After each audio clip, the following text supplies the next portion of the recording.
Hello, viewers.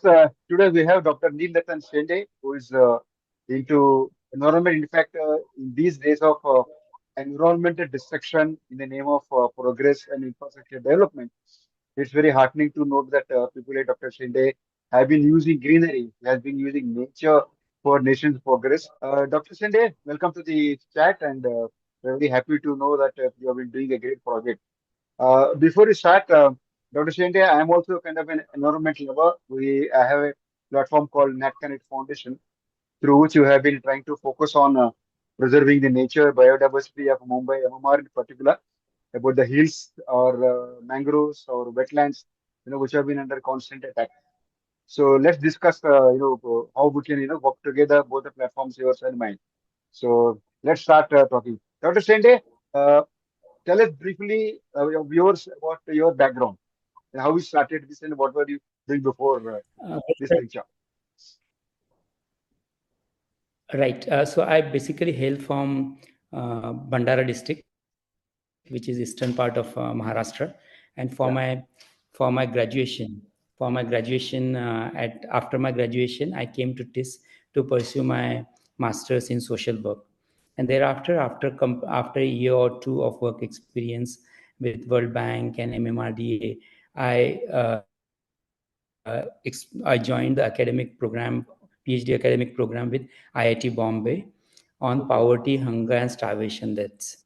So I have researched extensively on the malnutrition deaths in Maharashtra, because Maharashtra has been one of the developed states, and in the midst of development, how and why does poverty and malnutrition deaths of the children happen?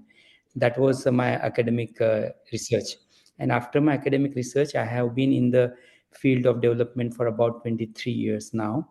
And based on the PhD experience with the tribal communities, I thought it's very important that we should understand the tribal culture from the perspective of sustainability, the kind of culture they follow, the kind of practices, traditions they have, and most importantly, what kind of I mean, I did not want to end up my PhD with with a with a just making Theoretical aspect. Yeah. presentation in the international conferences, and writing something on the poverty, and sort of ending up glorifying the poverty or tribal culture.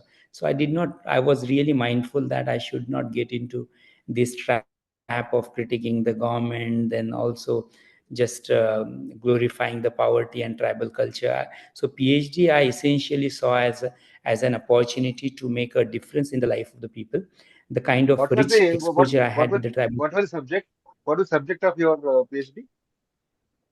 Subject was poverty, food insecurity, and starvation deaths among tribes in Maharashtra, a case study of Nilghat. So Nilghat is notorious for malnutrition deaths. So I did not Yeah. want that. I wanted this exposure to the tribal communities to be used judiciously, and at the same time, how can this be an alternate model for to pursue the development, address the poverty, climate change issues, and sustainability at large. So that What has was your been the what was your focus. yeah? What was your first project, and when did you start it? So first project we started in 2011. So that time I had enough exposure into the field, and that time one of the reading that I had about lot many sociologists and also development practitioner, economists. So they tend to overdo a lot on and attribute problem of poverty to the demographic factors. So that was, and I could see disconnect of the theory in Milghat. So I thought, why can't we do something that people have strength in? And one of the project that we started with livelihood creation, because one of the contribution to the existing theory of literature that I could make is locating the problem of hunger into the structural context. So when I say structural context, it can be macro level, structural, economic structure, social structure, gender structure, or the kind of socio-economic mismatches that we have. remedies that tribal operates in. So in that context, I could see the one of the reasons that is not adequately highlighted while understanding the problem of malnutrition in Melghat was the kind of exploitative patterns that prevails, and how there is alienation of the tribal resources from tribals to non-tribals, and how economy has been captured and dominated by non-tribals in that region. So in terms of addressing the root cause of poverty, that is exploitation, and exploitation was not enabling tribal poor families to come out of poverty. So one of the Yeah. ways to reduce the poverty was, how do you create the livelihood for the families. So one of the ways that we tried is through livestock based alternative Model. models, uh, that is goat rearing, which, because after consulting with the people, we realized that it's very important that you work with the strength of the people, and also the kind of capital that would be required to sustain and initiate the programs. So we started modestly with 5 families, sir. And Okay. after starting with 5 families, we had a lot of difficulties in raising the resources. And that was also the time lot many investors came to India to invest. So we thought of reaching out to investors in a disciplined way. I reached endlessly to hundreds of investors. But so we started with 5 families. It was I mean, as I was just sharing with you, so by we realized it early that just program in ideation stage would not help. So it was very Yeah. important to start something with a small level, because you would require capital to start something. And that was also the time we were short in capital. And that was time we started this program in Toranwadi village of Melghat, which incidentally was also a village for me for my data collection during my PhD Okay. program. And we identified 5 families and have given them goats as a source of livelihood. And we monitored the families and gradually increased these families to 30 in span of about a year and a half, and How then many goats? monitored the program How many? How gradually. many? How many goats per family? So we started with 2 goats and then evolved the model. Now and that now we, based on the needs and customization, we have evolved that model. But started decently with two goats, and then we increased it to 2 families based on the good impact that the families have demonstrated. Okay. And how does it work? Of course, you give me two goats. I rear them. I make them grow. And then after that, what? I sell them off to the butcher. How does that going work? So goat is, goat asset. The advantage of goat is it really increases your capital multifold in short span of time. However, it also has tremendous risk, because you provide goods as an asset to the families. But how do you manage those assets is very Yeah. important. So we have created SOPs for the goat maintenance. And the way any other businessman would do the risk mitigation, we are also focused on risk mitigation a lot. We focus a lot on beneficiary preparedness, because if you identify the beneficiaries, right set of beneficiaries for the program, that will help us to reach the desired results. So in the program, so beneficiaries have to construct their shade, they have to construct their machan, and they also have to undergo rigorous goat rearing training. And that is part of beneficiary preparedness. But to the other extent, beneficiary, we also integrated that with the risk integration mechanism. So when I say risk integration mechanism, we sign MOU with the beneficiaries in the joint liability groups. By creating the joint liability groups, it is easier to maintain the goat as an asset in the group and in the community. So anyone we give goats to, they have to maintain the goats for about 3 years. Original goats they cannot sell. The offspring that is coming out of it, they have to sell the offspring.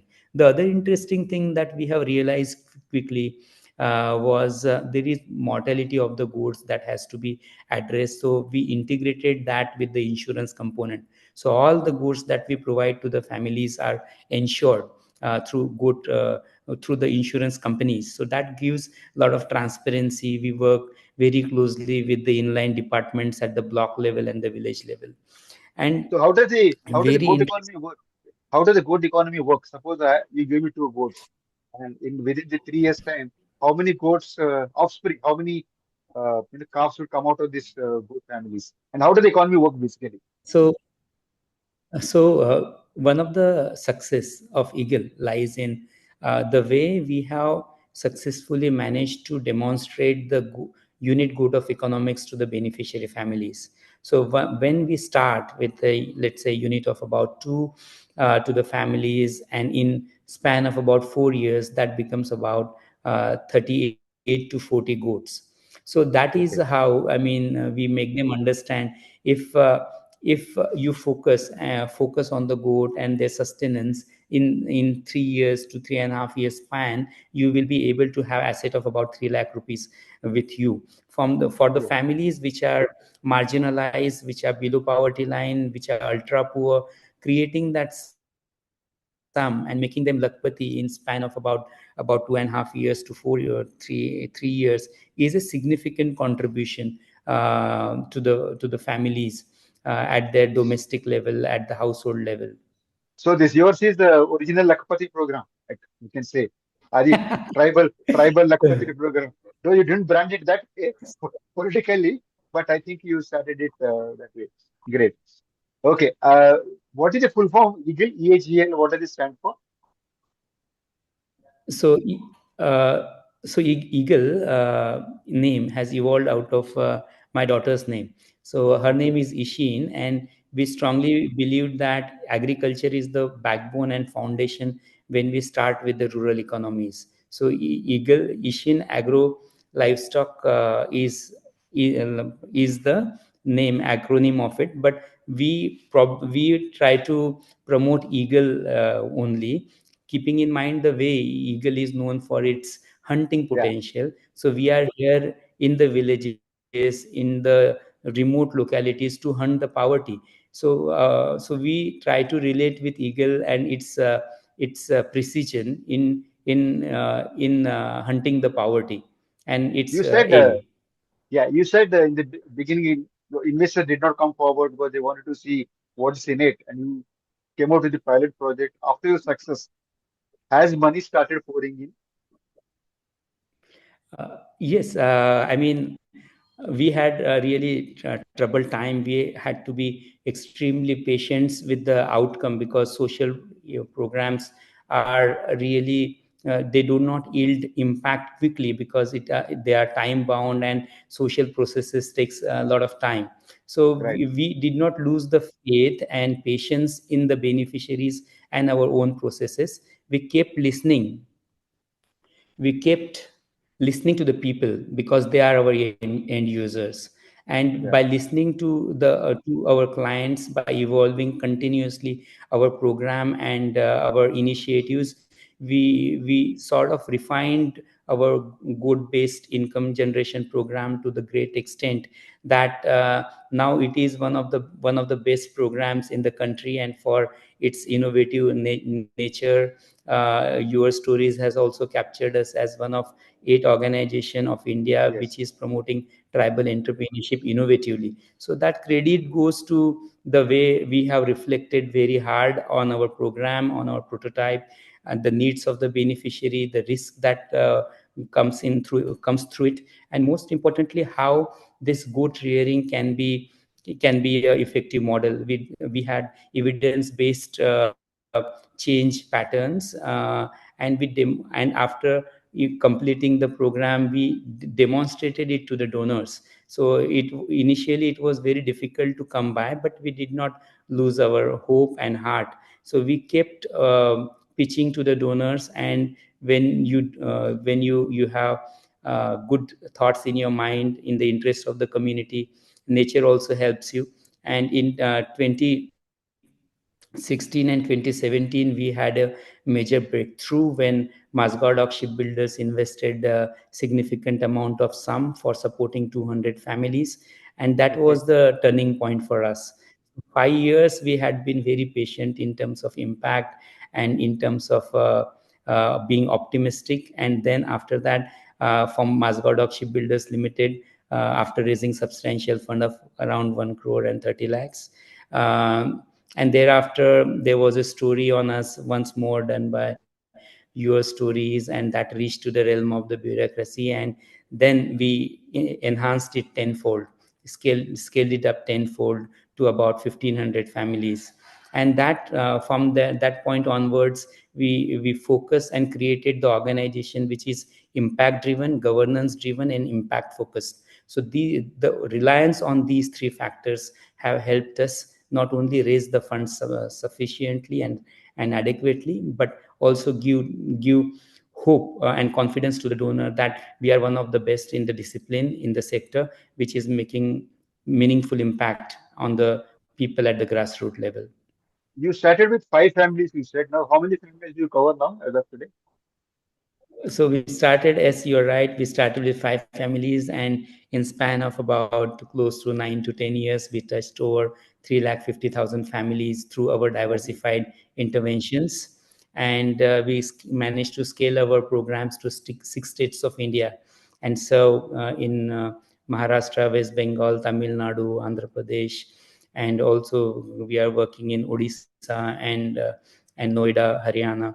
So these are geographical scale up. I mean, it's a beautiful case study wherein when you have focused oriented organizations which is documenting evidence based impact, so it gives a lot of confidence to the to the supporting organization to a great extent. So our focus has always been on in the interest of the community and in the interest of sustaining the program. There are two things that we have focused to a great extent, that is compliance and governance, and third thing Okay. was impact.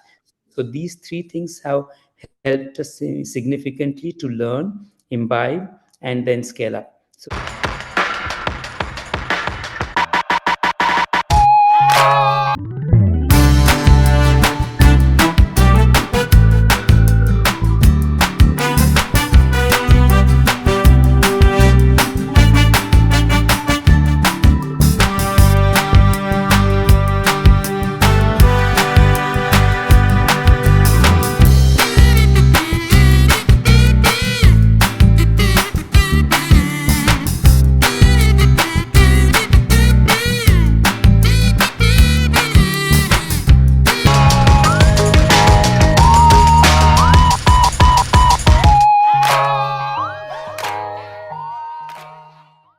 Started with tribals, you said. Now, yes. have you spread to other communities also, other poor people?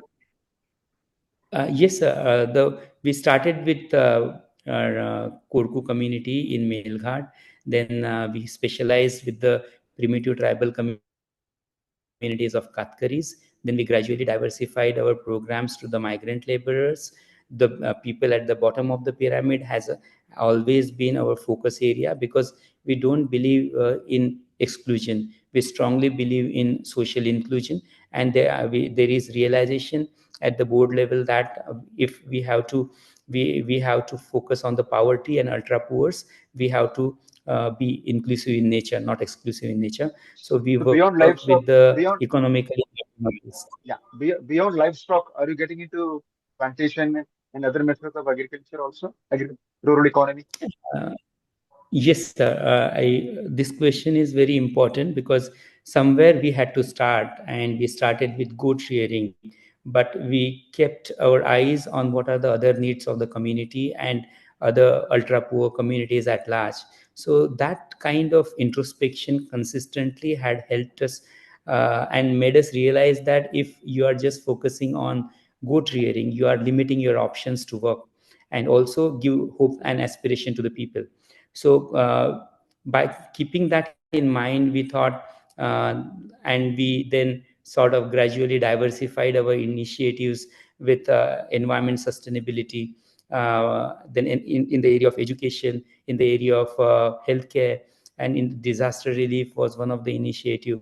So we have identified these 4 to 5 major baskets through which we work, and the focus has always been on agriculture. And agriculture as a medium can be used to address the rural poverty and help the most marginalized section of the society in economically and socially upward mobility. So there is a sense that, I mean, when we discuss with the farmers, so you'd be amazed to know, when we started working with the primitive tribes, so a lot of people would go to these hamlets, and they serve the sweets during Diwali and hand them over the old clothes. So when we approached these communities, we told them that how long this kind of passive approach help us and help us grow. So let's take a pledge to ourselves that if anyone would come to the hamlets, they should not come out of pity to our hamlets. They should come to see our progress. They should come to learn from us what we have achieved in our life. So now I am pleased to share that lot many high levels bureaucrats from the state departments and many other corporate leaders come and interact with these tribal families, not because of pity. They go from the perspective of learning and what they have achieved. So this also underlines our approach to sustainability, and how it is strongly linked with the power of poor people. So there is we strongly feel that one of the power that lies with the poor people is in their organization. So our punchline also states fighting poverty together. So when we say fighting poverty together, that means we work collectively with all the stakeholders from the grassroots level to the policymakers, so that the people at the grassroots get benefited of these networkings and collaborations, and meaningful change at the grassroots level can happen and can be sustained. So these are So no charity. some of the So no charity, no freebies. Absolutely. So we don't believe in charity. So we even if we so there is one can see a huge transformation in the so let's say we start with the marginalized poor farmer or the family we start when we start working with them. But that Yeah. marginal uh, poor marginalized family transforms into donor itself in span of about 2.5 years. One family has to support one more family in its process of transition. So this transition from poverty to being a donor itself speaks a volume about the transitions that we are building and the kind of sustainability approach that we underlined with our execution. We did not focus on the challenges at hand. We tried to focus on what kind of opportunity that we have at hand to make the difference, and that the kind of time and patience that we had to exhibit was need of the hour. And therefore the kind of prototype that we had in mind was very important to work on, the kind of capacity building of the beneficiaries that we had to support. We invested our time, efforts, created the model, and these beneficiaries are extremely vulnerable. They are primitive. They were Yeah. employed into the brick clean industry, so their vulnerability was immense. So working with such vulnerable families and igniting hope in them, and also working patiently with them was a significant challenge. So the onus was on us to win their confidence. So I would always tell my team that they have been deceived in the past. So the onus is on us, the responsibility is on us to win back their confidence and trust, so that we do justice to the opportunity that we have created.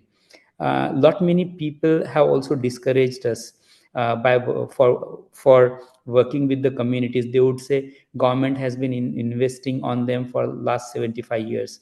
they are Yeah. son-in-law of the government, and one would not be able to make a difference while working with them. I So in had fact, to I was tell coming to, the I was about to come to this point. Have they been able to benefit from any of the government schemes before and after? Because after seeing the success of your scheme, I'm sure people in the collectors level, and the ministers level must have come forward, introduce various schemes they have. I mean, schemes are not few. They're damn a dozen. Several schemes, meant for poverty alleviation and tribal welfare, Awas Yojana, this, that, the other. And so have they started coming in? What is the situation? So, I mean, after successfully collaborating with companies like Masgard Shipbuilders Limited, and the way media captured us, and I was just sharing with you, there are some sensitive officers into the bureaucratic realm at the state level. So those officers helped us significantly, and the essence of Eagle success also lies in its successful collaborations with the government. We strongly feel that government can play very positive, structured, and instrumental role in changing the grassroots situations. So they Yeah. need to identify good partners like Eagle and many other experts in this discipline, and we have successfully managed to create that positivity by reaching out to the right set of administrators who are sensitive, people oriented, and they have that much needed sensitivity for the tribal communities. We had worked with one of the best senior IS officers in Nitin Patil, in managing director of Shabri. So those have helped, or Manisha Verma, who was principal secretary of the tribal development department. So the sensitivity of these leaders have helped us significantly in executing the program. So always there were difficulties while working with the government, but one had to be very patient while working with the government mechanism.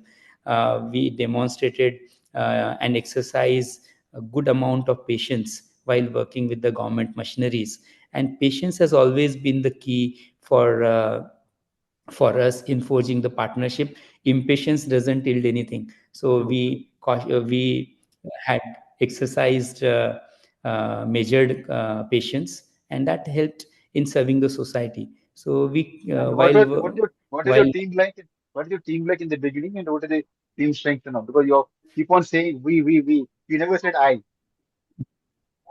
Yeah, so we started recently. We were just couple of people when we started in Melghat. Those were volunteers in nature.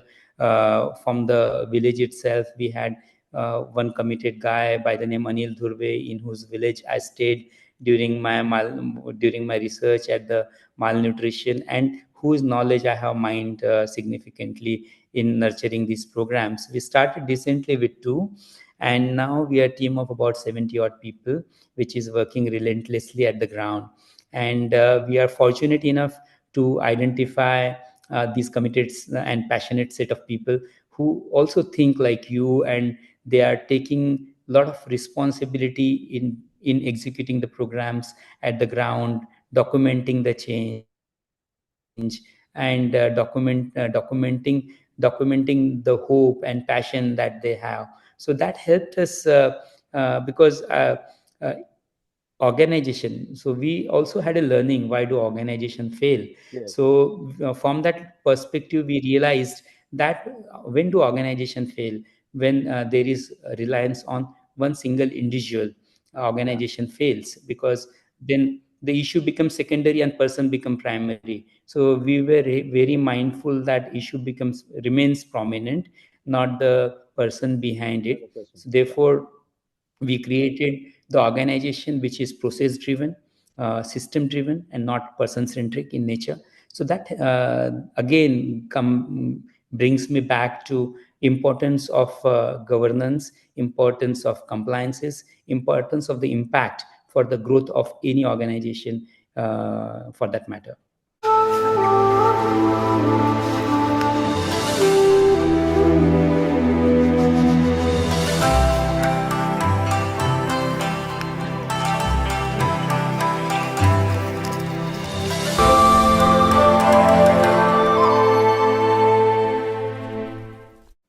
great learnings, in fact, great project. So what next? Where do you go from here?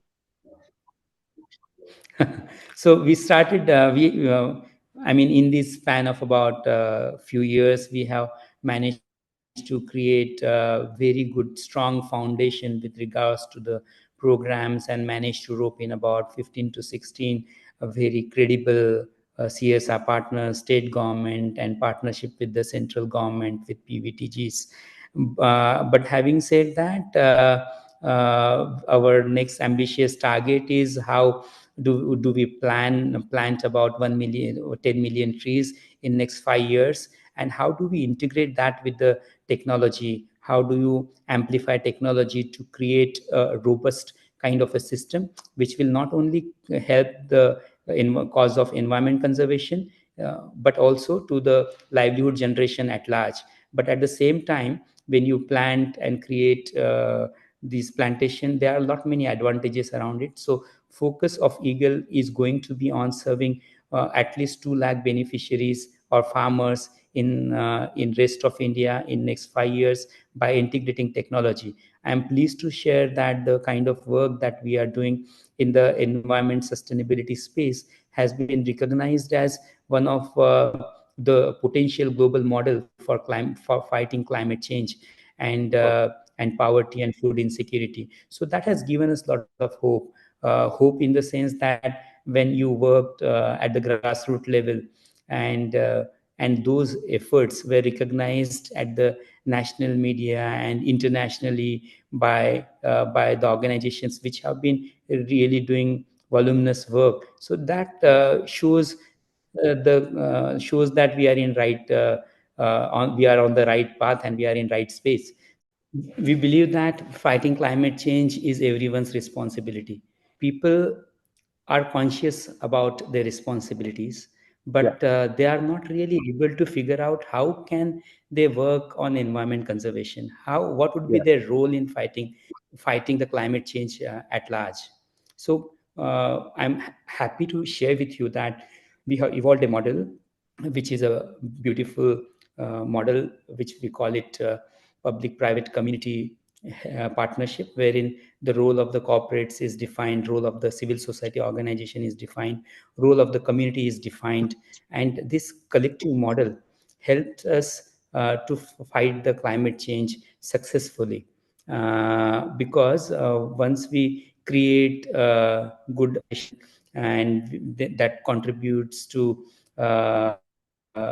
prevention of soil erosion, it contributes to water conservation, it sequestrates carbon and enables us to take a step towards carbon neutrality of that company or of that nation. So this program is also tailor-made and aligned with nation ambition or nation's target of being carbon neutral by 2070. So we want to not only work in isolation but take effective steps towards government vision of being carbon neutral. And at the same time, how do you work towards addressing the needs of the community locally and address the food security and poverty related issues? And while working around it, if we can successfully present a model which is inclusive in nature and tech enabled, and most importantly for enabling all the stakeholders to fight the climate change, I think this is one of the best model that can be evolved and can be presented. And those environmentalists have rightly identified this model as a potential global model to take up not only in India but internationally as well. These trees that you're going to plant, the saplings, etc., are they going to be the fruit-bearing trees? Because ultimately, there has to be an economic model for the farmer. How does it work? You're right. I mean, at the outset, we were uh, very apprehensive about what kind of trees should we plant. I mean, and if farmer has to plant the trees, how do you incentivize the farmer? Why should we burden the farmer whose carbon footprint is always very less? So Yes. that ethical dilemma that we had in mind at the outset. But we have come out with a very nice model wherein we we encourage plantation of local fruit bearing plants which Mm. has a economic potential and a viable economic case for not only for perspective of income generation for them, but also diversifying their livelihood through horticulture For for example, them. So this for kind example, for example, what kind of food of they like? for example, we provide them mango, cashew, guava, coconut, and then custard apple, jackfruit. So they are said or teak. So this is moringa. This is combination of the trees which matures early and which matures little longer, which takes time to mature longer. For example, the trees like custard or the jackfruit takes about 4 years to 5 years to harvest or mature. Yes. Likewise, the trees like moringa will yield early results, early maturation. So this combination of even while deciding on the baskets, we have taken the note of the farmers' risk appetite and their potential, and we are mindful that the work that we do with the farmers has to be useful in the longer term, and they are relatable as well by the farmers because they essentially see the tree as their pension. Some of It these fruits are seasonal, like mango, custard apple, guava exactly. maybe evergreen. Of course, moringa is of course evergreen. So there has to be combination of all these so that the and of course also the soil issues because so for instance, mango does not grow everywhere. Coconut also has its own You're limitations. right. How do you manage? Do you work with agriculture universities, agriculture experts? Do you have any of them on your team, or do Yes. you work with the governments on this?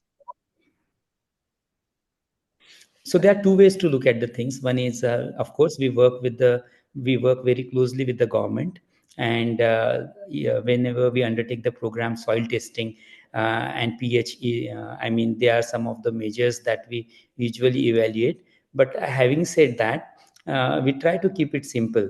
We go for the walk with the farmers, try to see which kind of flora and fauna which is around in that area of Sundarban. Which kind of plants do you see, which kind of vegetation do you see there, and then we have general meeting with the farmers. So then from that we don't really complicate things by presenting ourselves as experts. We don't believe in that. We are mere facilitators. Farmers are the experts. We just present them the alternative thought, and that simplicity helped the project in the longer run. So more like a catalyst. Exactly, you're right. Yeah. So facilitation and catalytic Yeah. role See, when you approach. spoke of Sundarbans, it triggered my ears.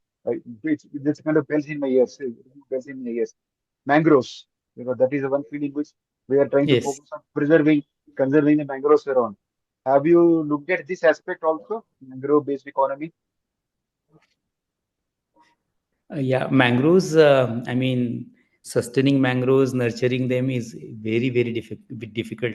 That requires different set of skills and different set of patience, and a lot of permissions to be obtained before initiating the Yes. programs. Uh, and for mangroves are extremely very important for the larger ecosystem, Correct. natural ecosystem. But and as you know, mangroves, I mean, sequestrate three times more carbon than any other species, offsets three times more carbon dioxide. So from that perspective, it's very important, and they are also extremely fragile in many ways. So we are still learning the tricks of maintaining the mangroves. We have not yet gone ahead with the implementation of a mangrove program as such, but given an opportunity, that is the other area that we wish to work on the ocean ecosystem, so that we will have uh, some role to play uh, with the coastline mangrove presence. Great. In fact, the Maharashtra government has there is of course the government of India's blue economy, and the Maharashtra government has a mangrove-based economy system, policy. So probably we can tap those Right. resources, and between Net Connect Foundation and Eagle, probably we can work together. I look forward to that, Absolutely. that situation. We are always open for collaboration. And this is era of collaboration, not the Yes. competition. Sharing the resources, sharing the knowledge is what we believe in. And we would be immensely benefiting through your knowledge and the kind of network that you have. And obviously, as you said, it should not be person oriented, personality focused. It should be a team based, process driven. That I think that's the secret of any project that's going to be, so, yeah. Great I talking to agree you. with you, sir, Yeah. completely. Great talking to you, Dr. Shende. Thank you very much. Thank And you, sir. as you said, let's start, you know, exploring the opportunities of working together. Thank you very much. Absolutely. Such a pleasure talking to you and sharing our experience, sir. It was really turning the clock back and experience the same thing again. So we are really grateful for this opportunity to present our views through Great. to you, to the viewers, sir.